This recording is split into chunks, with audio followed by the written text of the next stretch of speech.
I've purchased the cheapest Suzuki Sidekick in the US. Now, the Suzuki Sidekick is a four-wheel drive SUV with a tiny little 1.8 liter or 1.6 liter or a very tiny gutless engine in it. But they are very sought after for their off-road capabilities, and I have now bought one. This is very different to what I've owned. I've only owned two-door fast cars that are low to the ground. So this is quite the inverse. It's four doors SUV high off the ground. Why did I buy this? Well, my friend had one like this, and it was just a champ. Cheap, beat it, could go anywhere. And I kind of wanted something like that. And I bought it off of him when I mentioned this to him. I got this for $400. Running, driving, registered, passes emissions. It's ugly, but it goes places. I figured with the coronavirus quarantine going on right now, we're not heavily quarantined here in Cache Valley. I figured might as well have some fun going off-roading since all the track events have been postponed for now. So at $400, there are some problems. There's clear coat chipping everywhere. I don't really care about that. There's some rust here. Don't care about that. It's got a Mercedes badge on it, so I can still flex on the honeys. It's relatively stock. It is straight piped. It sounds horrible. You guys will hear it in a second. The last owner has given me the stock exhaust with it, so that's going to go on. I already did my first mod. I put fuzzy dice in the windshield, so we got that done. They're functional actually. They're to tell me how much of an angle of an incline I'm on. So this does have a 2-inch body lift already, so we're good there. Don't need to go any higher. I do want to do some mods though, put some new wheels on it. I want to make this look super 80s looking, like super rad and retro looking. So that's in the list. But let's go for a drive.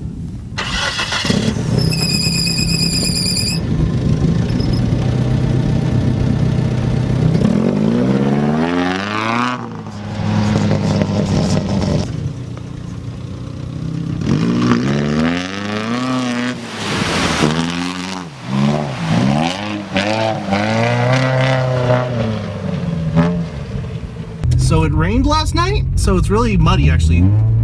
I probably should put a snorkel on before I go through puddles like that again. That was a lot deeper than I thought, and I'm sure a lot of engines have lost their lives following that statement I just said.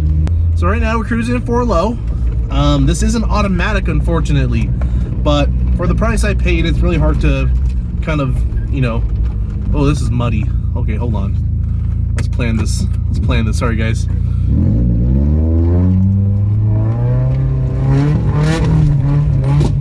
Oh, we got this. Not bad, not bad. So, this already has locking hubs in the front, so they're locked in. We're just cruising in 4 low. A lot of rocks on this road. The tires in the front are like a passenger tire.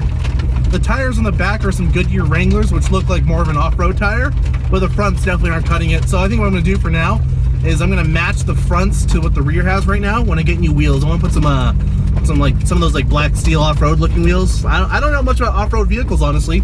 So this is all new to me. So I'm learning as I go, but it looks like Pro Comp makes the ones I want. I'm sure someone who's familiar with off-road vehicles is already familiar with what I'm talking about.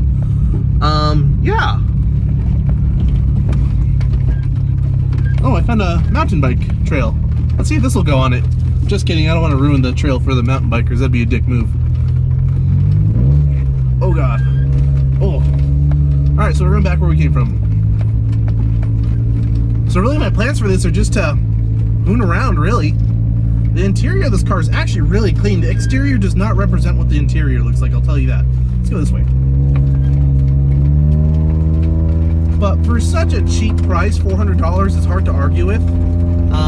And then insurance for this thing was like $11 a month for me, so it's just like, it's really hard to argue with this purchase. I know there's a lot of enthusiasts for these cars, so I could always make my money back pretty quickly if I wanted. But yeah, my friend that owned this beat the crap out of it. It's been so reliable, a lot more reliable than his actual daily driver, ironically.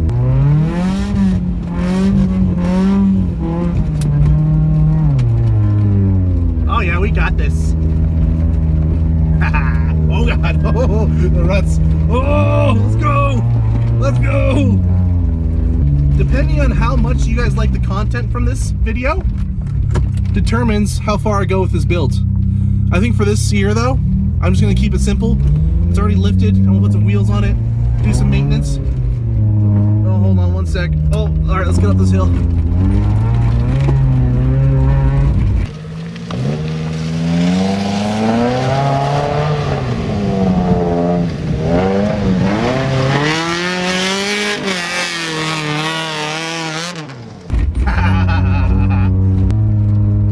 I want to make it look 80s. My thinking is make it yellow and then pink and blue stripes down the side. That would make it look so 80s retro.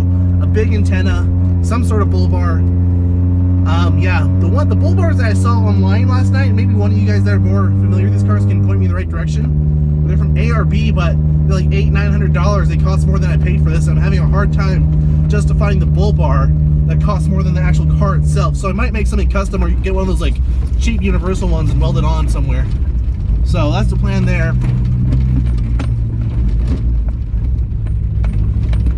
This video might be absolutely terrible with all the bumping around. So I'm gonna stop for a little bit and talk.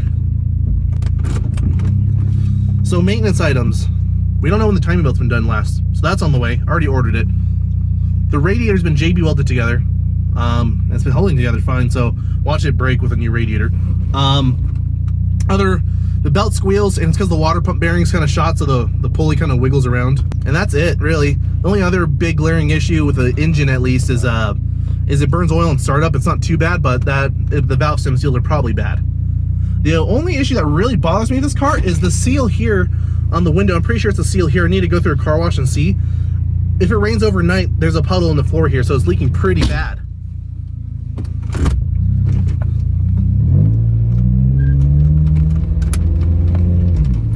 And then another thing I want to do, since this is kind of a beater cheap car, I think I'm going to weld the rear diff. Don't want to weld both front and rear diffs because that'll make the car hop like crazy. But I think I can get away with just doing the rear diff just fine. Oh, the CV axle in the front right, both boots are torn. And they've been like that forever. They're like dry. So that's also on the way. I figured if that breaks though, I could still get home in two-wheel drive.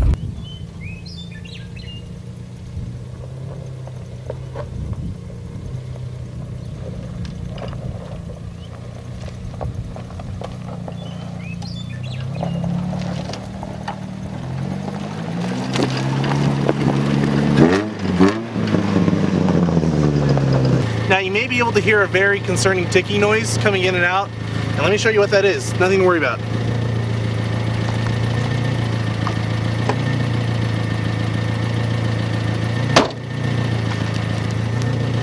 The hood prop's actually in the glove box here.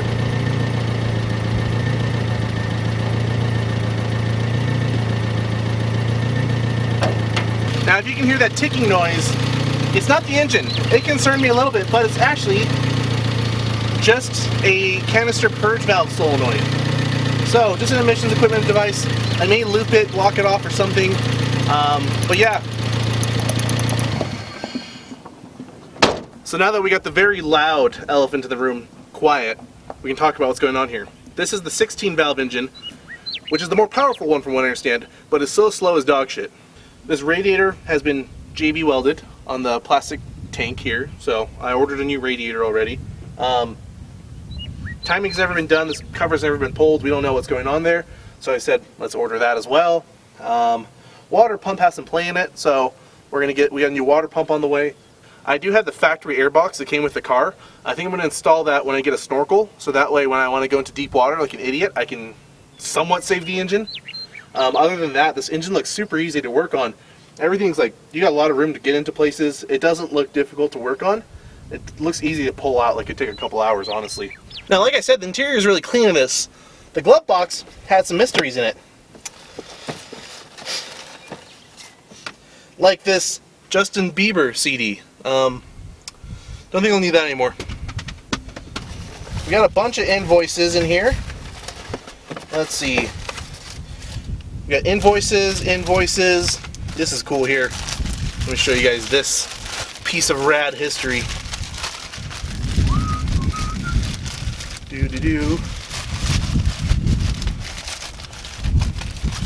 The original owner's manual. Sweet.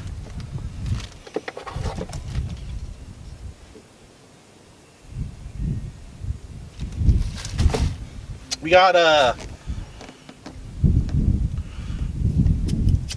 there's no gas leaks in here.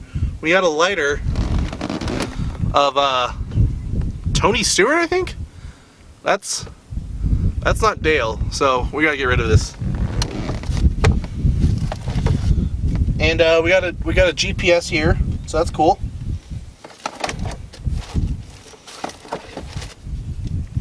And a walkie-talkie with only one of them. Other walkie-talkie, if you can hear me, let me know where you are so I can recover you. But otherwise, it's in great condition in here, other than the carpet and the water leaking into it. Everything else looks great in here. This thing would be so fun with a manual.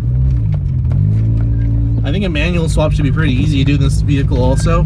So that might be something I do, if I can source a manual transmission pretty cheap.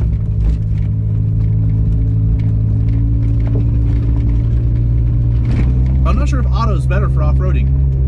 Fun fact, this transmission is a 4L30, a 4L30, a tiny 4L60. So, I'm pretty sure they can't take any torque, and that's why it shifts hard. It feels like a 4L transmission.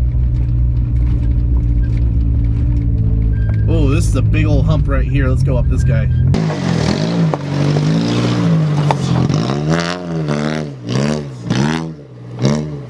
This thing sounds so terrible. Ah! Oh, it's deep. It's deep. Okay, little bit of steam. Oh yeah, this is smoother. Let's see its pre-runner capabilities. Oh!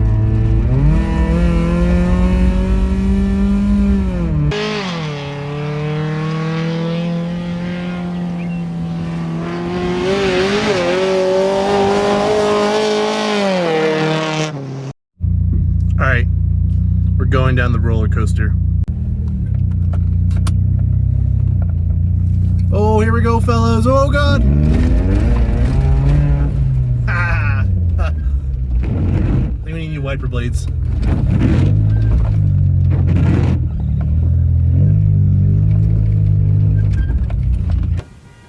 God.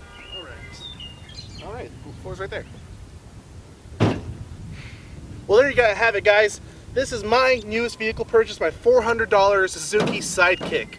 Let me know in the comments what you guys think I should do to this car, and let me know if you guys want more off-road content as well, in tandem with drifting and racing and just car stuff in general. Anyway, guys, I hope you guys enjoyed this video. I hope you guys look forward to more Suzuki videos. I absolutely look forward to thrashing on this thing, and in the next video we'll be doing a bunch of maintenance to this car. Thanks for watching, guys. Make sure to subscribe for more Suzuki content, more drift content, more track content.